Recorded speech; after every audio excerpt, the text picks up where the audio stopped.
The Aftermath by Umechi. Chapter 9. Christmas reunions are awkward. December 2nd, 2009.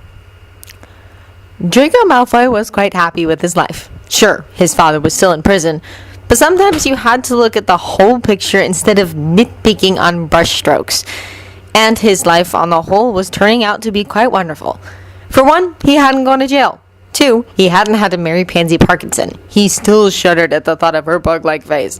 Now, Draco was married to Astoria Greengrass. And they actually chose to marry. It was not a contract, but love. And he had a son. Honestly, his life had turned out to be better than he had thought it would. And though he hated to admit it, it wouldn't have happened without Adelaide Potter not only defeating the Dark Lord, but also getting him out of prison. He still had no idea why she had done that. Maybe because when Granger, Weasley, and her were caught by snatchers and taken to Malfoy Manor, he hadn't given away her identity. That didn't mean he wasn't grateful, though, because he was. That's why when he sees her in Flourish and Blots, he doesn't just walk away. He positions his son more securely on his hip, squares his shoulders, and, feeling like a stupid Gryffindor, goes over and taps her on the shoulder. She turns around, looking up from the book on magical creatures she had been perusing, and Draco is, though he would never admit it, even to himself, slightly stunned, enough to lose his breath momentarily. He knew objectively, of course, that Adelaide was attractive. If he hadn't hated her guts so much during school, he probably would have had a crush on her like the rest of the flabberworm-brained population. She had been too thin in school, though, and looked perpetually on death's doorstep. Plus, she had the Weasley boys protecting her. The obnoxious twins, Fred and George, and the King Weasel himself, Ron. He internally winced at the thought of the first twin, and refused to think about the fact that the Weasel King was his Auror partner, and that they worked quite well together when they weren't bickering. Now, though, instead of the starved sharpness and death pallor, she seemed to actually be alive.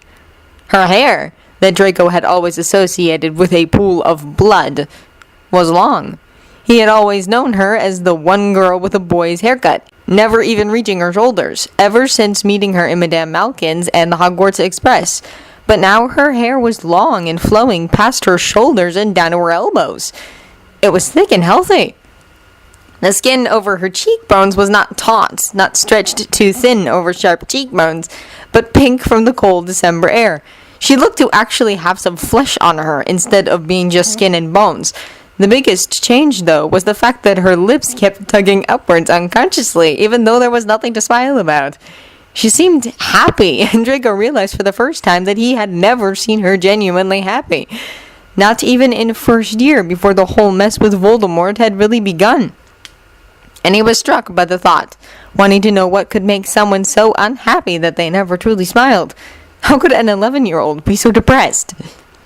He was shaken out of his thoughts, though, when she recognized him and smiled unsurely at him, and he realized he had been quiet too long. He cleared his throat. "Hello, Adelaide." "Hi, Draco." She seemed relieved when he used her first name, and he supposed that it did sort of set the tone for the conversation. "How are you?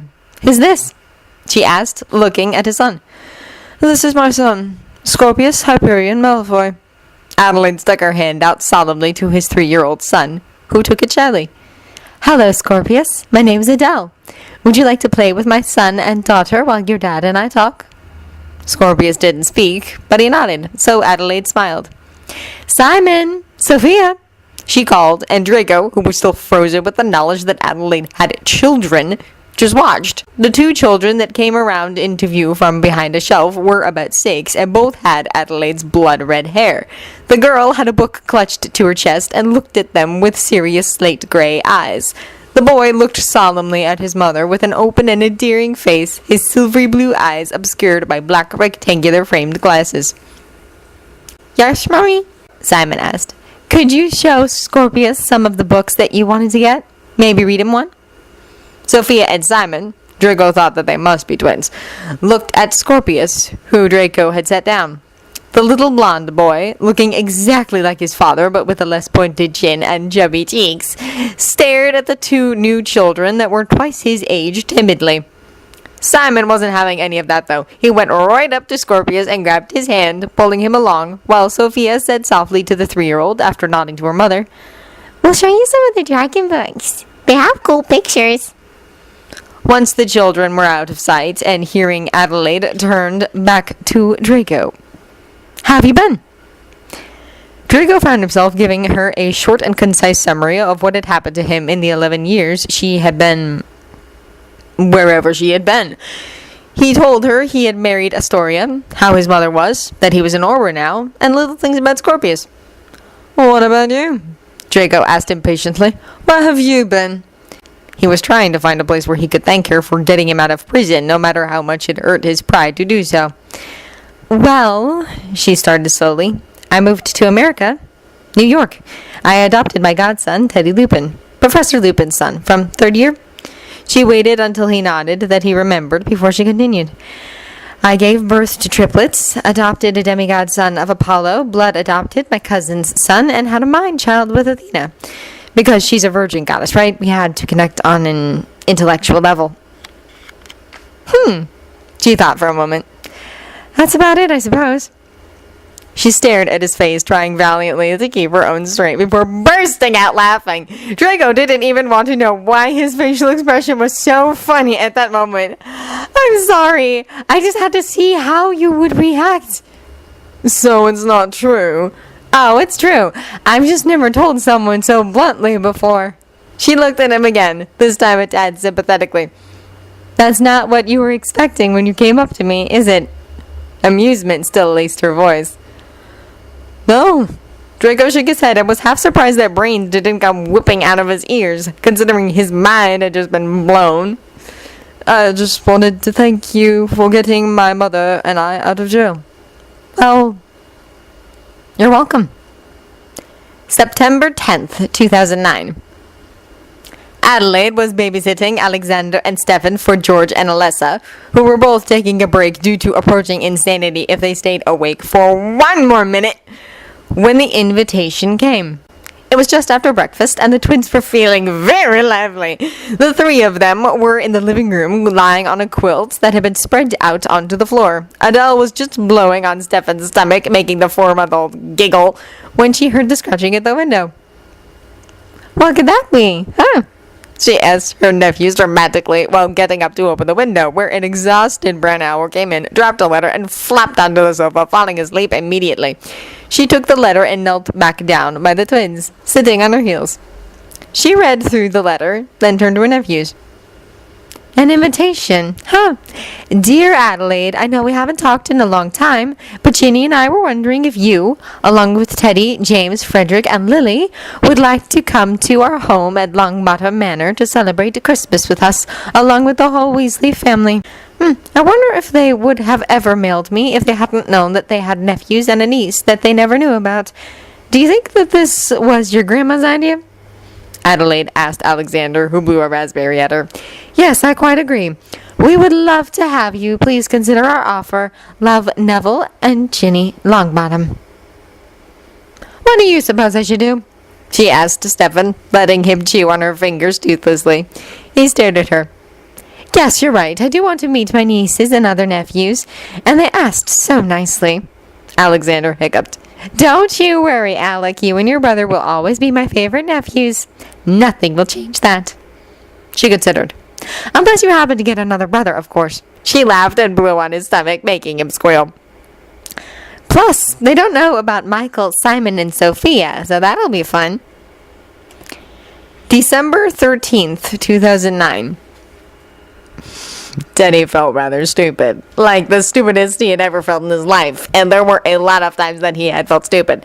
And not that he could remember any of them presently. He was too focused on the current act of idiocy and the impending consequences. The 4 of them had been in the room of requirement, which they found out had survived being burned by fiend fire, doing their charms essays that was due by the end of the week, and then Teddy and Lily had fallen asleep because the night before they had stayed up late to finish their history of magic essay.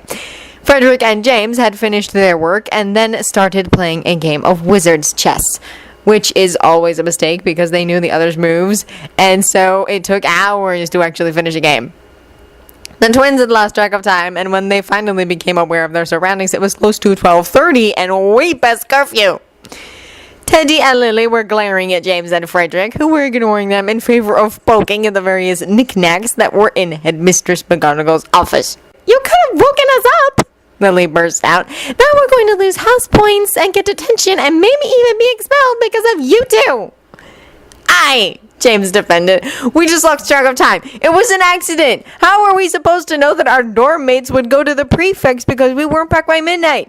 Or that the prefects, sneaky little bastards, Frederick muttered, probably not intending for anybody to hear, but Lily unfortunately did, would go to our head and a manhunt would be organized to find us. James continued on at the same time that Lily reprimanded, Frederick! Would you keep it down?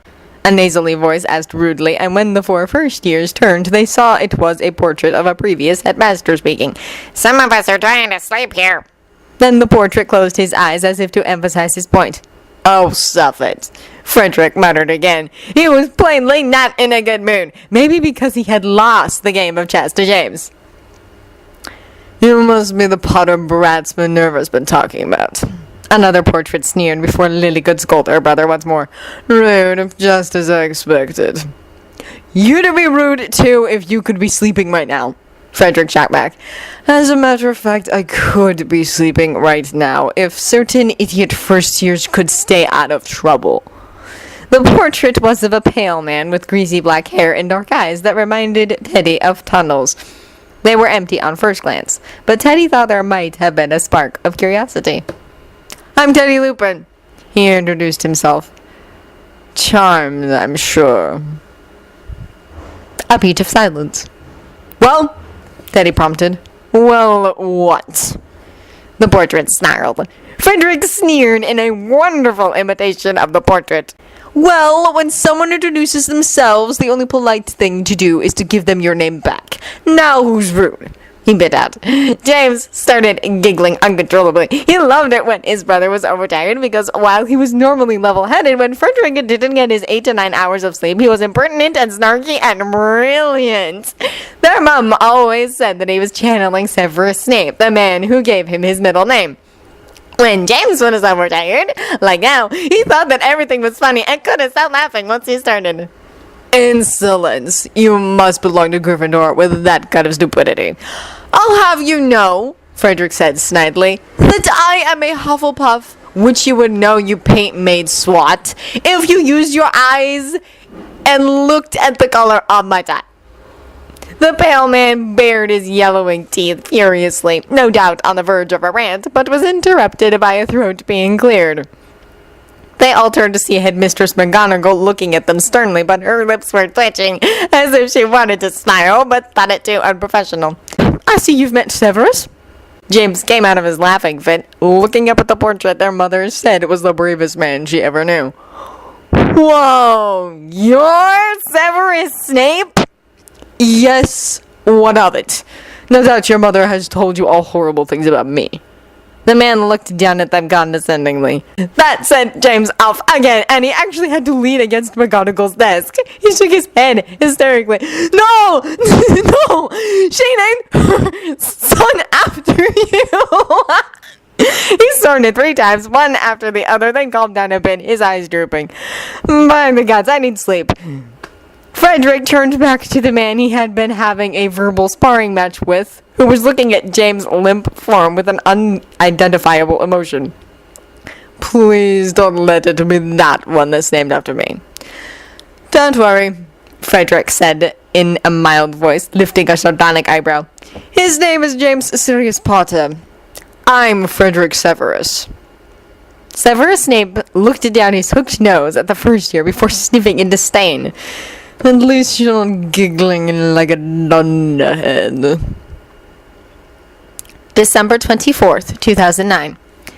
Sofia did not want to meet the Weasleys or the Longbottoms. She felt that knowing Uncle George was enough and didn't see the need for more. Plus, she was sure that at least some of them had hurt Mummy, because whenever she mentioned them, specifically Grandmother Molly, Uncle Ronald, and Aunt Ginevra, she got a bit sad. That to Sofia was unacceptable. Her mummy was the best in the world, and these relatives had been mean to her. What kind of people were they? Because the fact that they had hurt Mummy didn't suggest good things. No, not at all. They must be absolutely horrible, like the creepy lady with the black and white hair in 101 Dalmatians that wanted to kill all the cute little puppies.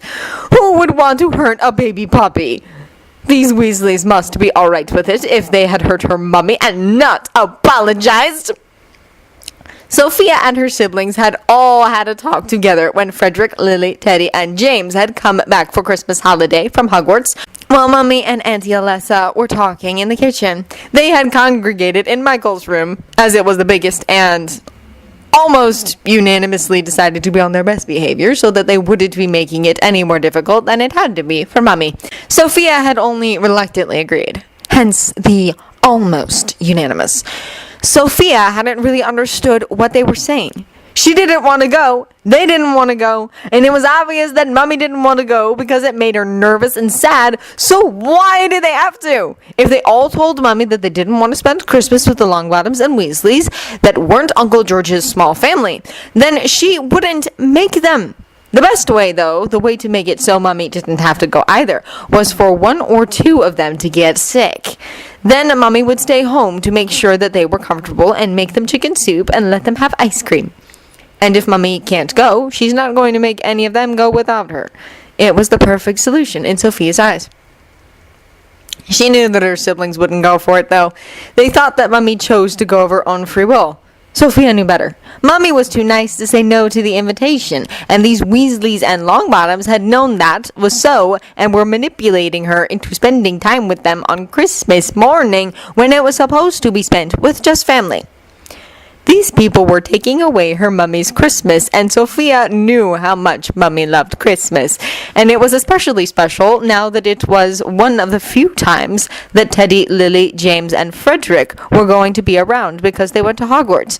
Mummy wouldn't be able to make the turkey or the stuffing or the potatoes. She wouldn't be able to tickle them when they jumped on her bed at 6 in the morning or have special moments with just them while opening presents. They wouldn't be able to come around the piano and listen to Mummy play, and if they asked really nicely, sing for them. She wouldn't be able to make Michael dance with her after handing over the responsibility of playing the piano to James and Frederick, the flute to Lily, and the singing to Teddy.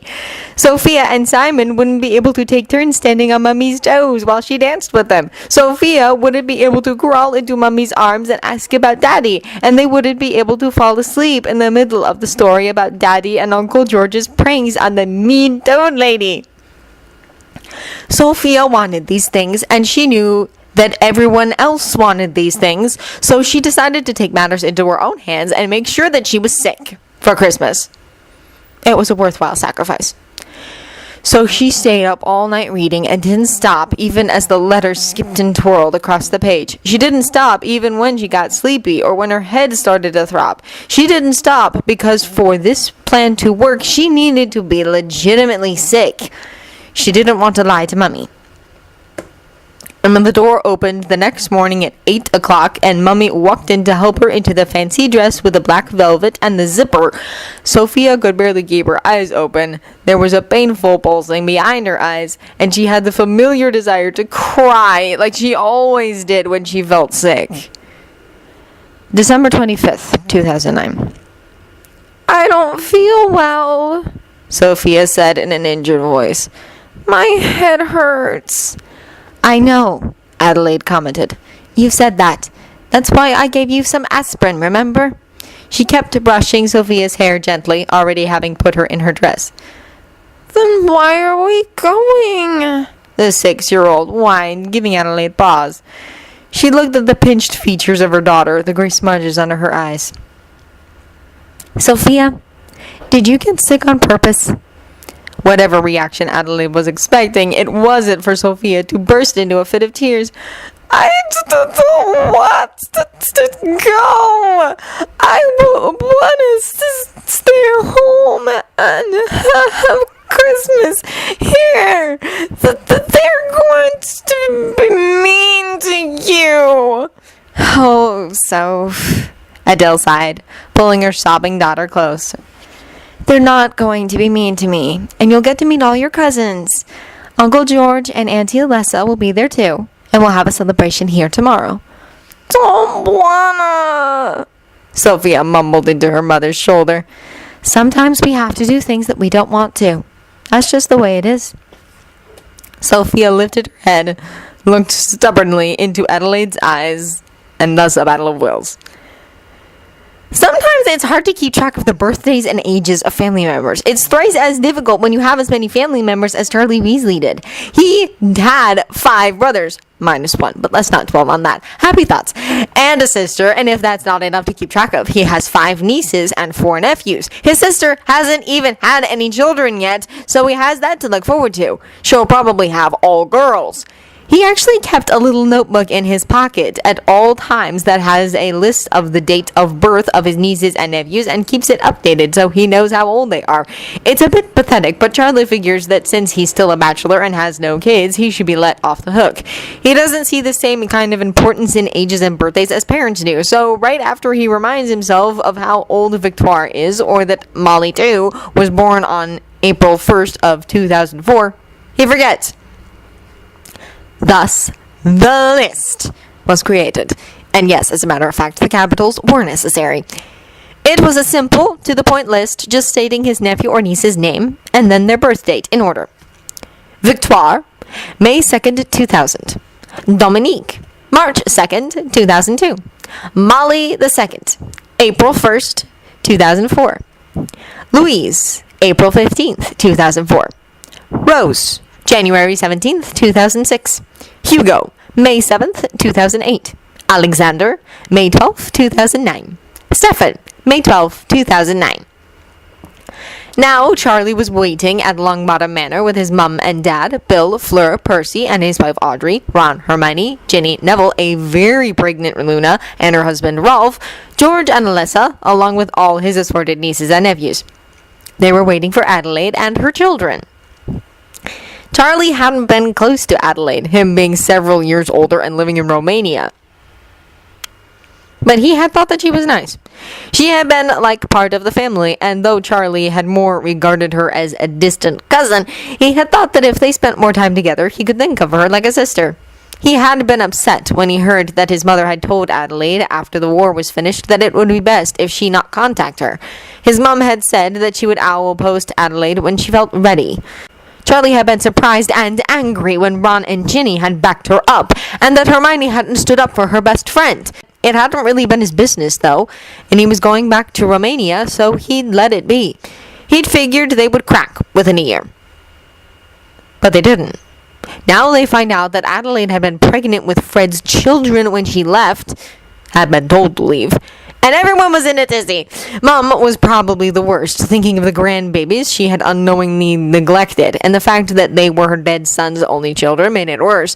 But Ron, Hermione, and Ginny were berating themselves for being bad friends and generally being self-pitying, in Charlie's opinion. Charlie himself was regretful that he didn't reach out to Adelaide himself, but he'd hardly known her, and he figured that now would be the best time to make up for it.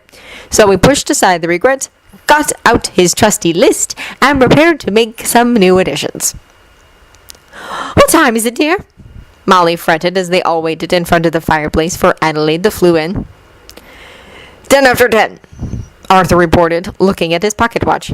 Chill out, Mom. She'll be probably running a bit late in getting the kids ready," George said, looking remarkably zen, lying on a couch with his feet on Alyssa's lap and Alec resting on his chest. Now that Charlie thought about it, George had been very calm about the whole Fred had kids with Adelaide business.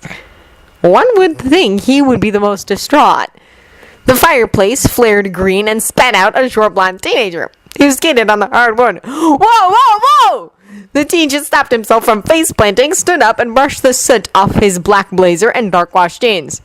"This the right place? Longbottom Manor?" "Yeah," George said, not even deigning to turn his head. "Oh, good. Mom and the others should be coming in about a minute. If I didn't go back through, then they know everything's okay. I'm Michael, by the way," the blonde kid said. There was an awkward pause before Michael nodded to himself. "You're right, we should probably wait for everyone to come through before we start introducing ourselves." Charlie grinned. "Well, I don't mind introducing myself. I'm Charlie. Why don't you have a seat while we wait?" He patted the cushion next to him on the love seat. Michael grinned back and made himself comfortable, but not before glancing in George's direction, which Charlie caught. Now, Michael could have just seen pictures of Fred and noticed how similar George looked. Duh, twins. But Charlie didn't think so.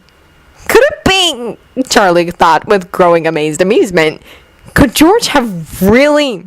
The fireplace flared again, and Michael jumped up just in time to catch a dark-haired girl and a blue-haired boy to stumble out. You okay, Ted? Lily? Lily coughed unset as she nodded, and Teddy patted her on the back. Michael was brushing the dust off their clothes, a plum dress for Lily, and a similar outfit to what Michael was wearing for Teddy. And it didn't stop even when the fireplace flared again. This time, two identical red-haired boys came through, one of the twins carrying a younger boy with red hair on his back. They both landed perfectly, in contrast to Michael, Lily, and Teddy. That was fun, the twin with the little boy on his back said cheerfully. No, it wasn't, Jay. The little boy whined into Jay's shoulder. No whining, the twin that wasn't Jay said. The little boy raised his head and made a face at him. The fireplace turned green again, and a woman walked through with a bit of a stumble, a little girl in her arms.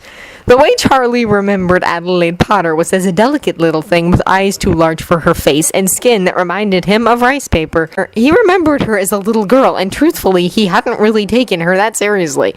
He had been skeptical that she could stay on her feet if a breeze blew by her, much less defeat Voldemort. The woman in front of him was nothing like the child he remembered. She had her hair in a half bun, locks of hair curled framing her face, and a certain tallness to her, even though she was short, that said to Charlie she was completely comfortable with herself, like she had found her place. She was wearing a pale purple dress that flowed and stopped to just below her knees, and some really comfortable-looking black flats. "Everyone get here okay?" Adelaide asked Michael, who nodded.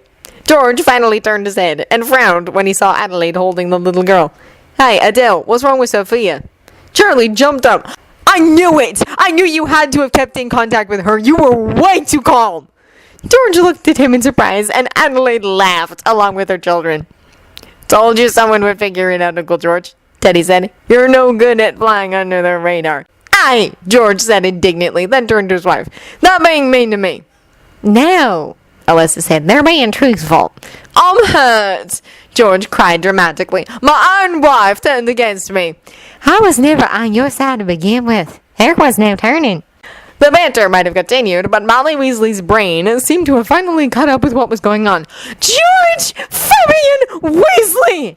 How could you not have said anything?" she cried, rosy-cheeked. How dare you keep the fact that Fred had children from your family? How dare you?" Alec and Stefan started crying from the noise. Travis and Connor covered their ears with identical groans. "Gee, great, thanks for that," they said sarcastically. "They were finally being quiet, and you've gotten them all worked up."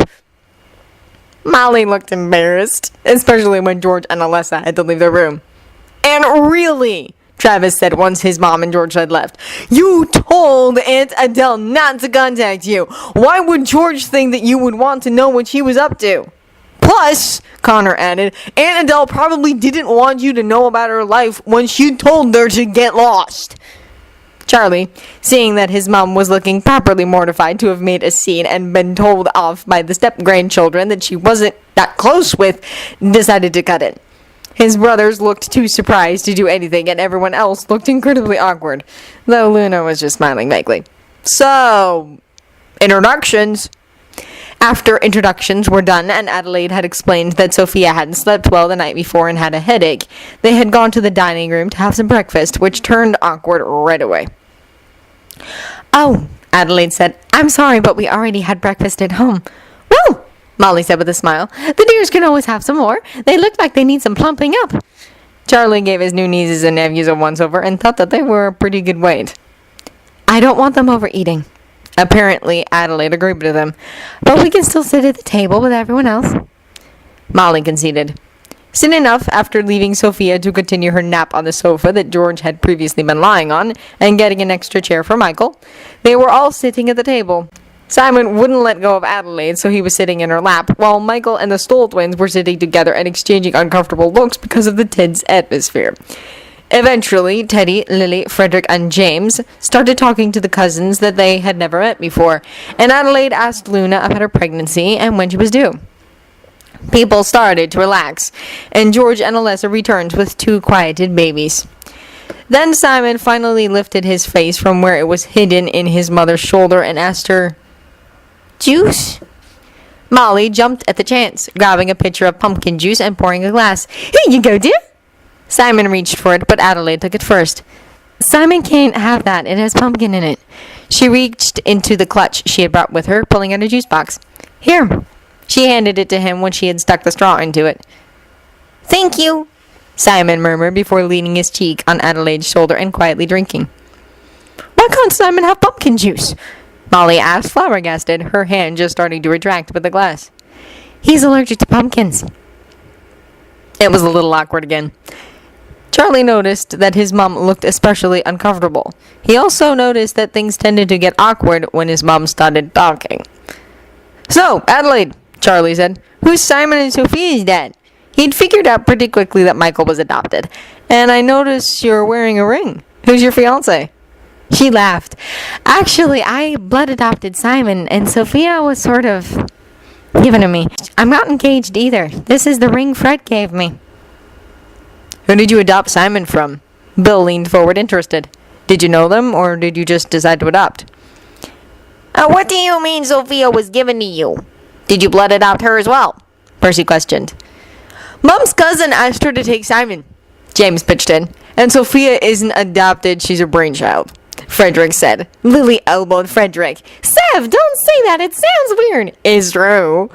What Sev means," Michael said, "is that the virgin goddess Athena became Mom's friend and connected with her on an intellectual level, so Sofia was birthed from Athena's head and left on Mom's doorstep." "You meant the goddess of wisdom?" Hermione gasped excitedly while the others were trying to come out of their shock. "You must tell me about her. Was she very wise? I bet she was. Did she tell you about Olympus? Have you been to Olympus? Sophia's a demigod." "Is she infested with Nargles, as I suspected?" Luna asked seriously. Adelaide stared at Luna just as solemnly. "Even more so." Luna shook her head gravely and returned to her jam-covered omelet. "Well?" Hermione asked impatiently. Adelaide shrugged. "There's not much to tell, really. I didn't know her for very long, and she didn't tell me that she was a goddess, so she didn't talk about Olympus. I've never been there, but Travis, Connor, and Michael have. They're demigods, like Sofia."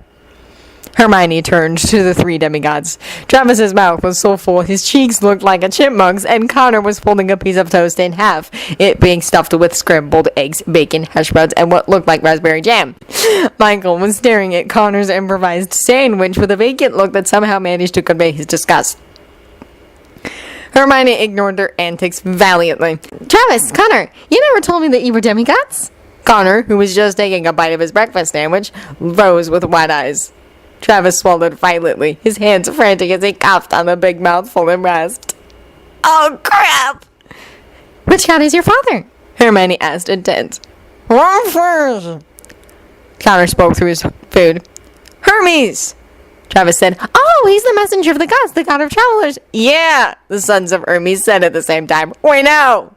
"Why didn't you tell me that you were demigods?" "'Cause this would happen," Travis muttered, but Hermione had already moved on. "Alyssa, you were in a relationship with a god? How exciting! What did you learn? What?" "Well, when we were together, I wasn't really that concerned about learning outside of the bedroom, if you know what I mean." Alyssa waggled her eyebrows. "Alyssa!" Molly cried, horrified. "There are children!" Adelaide and George had started laughing, and Hermione was pink in the face. "Is there any chocolate milk?" Lily asked. "No, only regular milk," George told her. "Oh," she drooped sadly. "Do you want some regular milk?" Molly asked. "No, thank you, Mrs. Weasley," Lily said politely. "I'm lactose intolerant." "You can call me Grandma, dear, and if you can't have milk, why were you asking for chocolate milk?" Lily and George gave her identical looks of incomprehension.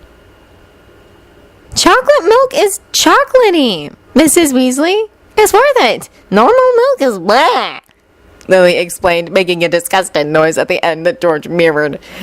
"Well, all right. And I told you, dear, you can call me Grandma. That goes for the rest of you, too," Molly said warmly. Lily exchanged a look with Frederick, who was beside her, and responded with a weak smile.